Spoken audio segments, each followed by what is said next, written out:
Sujud sahwi maksudnya sujud kerana tersilap. Sahwi itu maknanya salah, lupa, silap. Contohnya kita terlupa naik 3 rakaat solat subuh.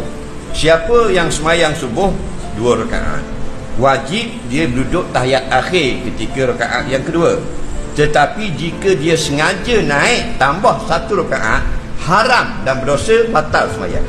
Tetapi kalau dia bukan sengaja naik 3 rakaat, tersilap, atau semayang asar tersilap naik 5, atau semayang maghrib tersilap naik 4 rakaat, tidak berdosa. Wajib dia turun semula dan baca tahiyat akhir dan sujud sahwi sebelum salam. Ataupun dia tertinggal baca kunut subuh mazhab Syafi'i, atau dia terlupa baca duduk tahiyat awal.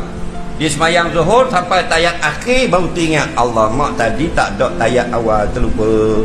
Maka sebelum salam sujud 2 kali. Niat dalam hati, aku sujud sahwi, cukup, sudah memadai. Sujud macam biasa, angkat kepala, duduk antara 2 sujud macam biasa. Sujud yang kedua macam biasa. Nah, angkat kepala, salam, Assalamualaikum warahmatullahi, Assalamualaikum warahmatullahi. Cara dia. Ketika sujud nak baca apa? 3 pendapat ulama fiqh. Pendapat yang pertama, tak baca apa-apa, kerana tak ada datang nas suruh baca apa-apa. Pendapat yang kedua, baca macam sujud biasa, subhana rabbiyal a'la, subhana rabbiyal a'la. Betul juga pendapat ini. Pendapat yang ketiga, elok dibaca subhana man la yanamu wa la yashu, maha suci Allah Ta'ala, tidak lupa, tidak lalai, pun betul juga.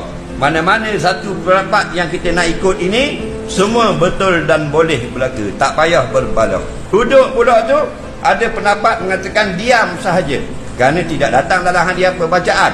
Pendapat yang kedua, baca Rabbil Fili, betul berlaku. Dua-dua ni awak boleh ikut. Dua-dua ni ulama' belaka, bukan netizen.